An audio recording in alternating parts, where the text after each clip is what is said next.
Christelle, ce patient doit se faire poser. Ces techniques-là, on les réalisait finalement dans un milieu inadapté, avec d'autres patients qui se réveillaient. Alors que là, vous voyez, on est dans le calme, la sérénité, pour faire un geste qui est très important pour nos patients. Tout a été imaginé par le personnel soignant. Ici, c'est des vestiaires. Donc on a pu donc finalement retirer des vestiaires, faire des travaux, budgétiser les équipes. Et tout ça, c'est un projet qui s'est fait en quelques mois. Il y a une forme de confiance. Voilà, nos directions, voilà, les gens du terrain savent ce qui est bon pour leur pratique, ce qui est bon pour leurs patients finalement. La confiance de la direction. Voilà sur quoi repose tout le modèle du centre hospitalier de Valenciennes. Une gouvernance inversée. Le directeur s'occupe de la stratégie de l'hôpital et délègue la partie opérationnelle, 90% de ses responsabilités, aux médecins et aux soignants.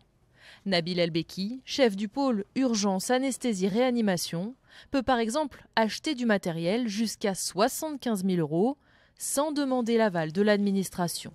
C'est aussi lui qui recrute les autres médecins. J'ai une délégation de signature qui me permet par exemple de signer moi-même les contrats des praticiens.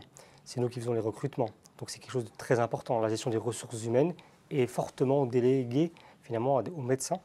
Et on utilise le central pour vérifier qu'au niveau légal, au niveau finalement structurel, on ne fasse pas d'erreur. Et donc finalement, les directeurs fonctionnels deviennent des experts qui viennent en aide à notre micro-entreprise de terrain. Mais gérer une entreprise quand on est médecin, ce n'est pas forcément une évidence. Nabil Elbeki a choisi de faire un master management en plus. Et puis, il faut y consacrer du temps. Pour jongler entre présence médicale sur le terrain, qui est important, et qui est de plus en plus dur à obtenir quand on a ses responsabilités managériales, mais il le faut, puisque notre légitimité, on la tire du fait d'avoir toujours ce relationnel avec nos soignants. Ce modèle né aux États-Unis est en place à Valenciennes depuis 10 ans. Le personnel administratif ne représente plus que 5% des salariés, contre 33% en moyenne dans les hôpitaux français.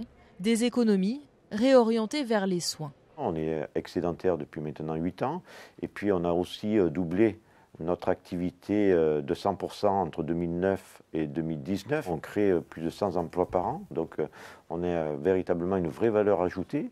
Et ce modèle attire les nouveaux profils. On n'est pas dans une administration pesante qui va venir juger. Une fois que c'est validé, et ils ont une autonomie. Donc c'est vrai que nous, au centre hospitalier de Valenciennes, on a peut-être moins de problèmes d'attractivité que les autres établissements. Mais pour l'heure, le centre hospitalier de Valenciennes est toujours le seul en France à fonctionner sur ce modèle.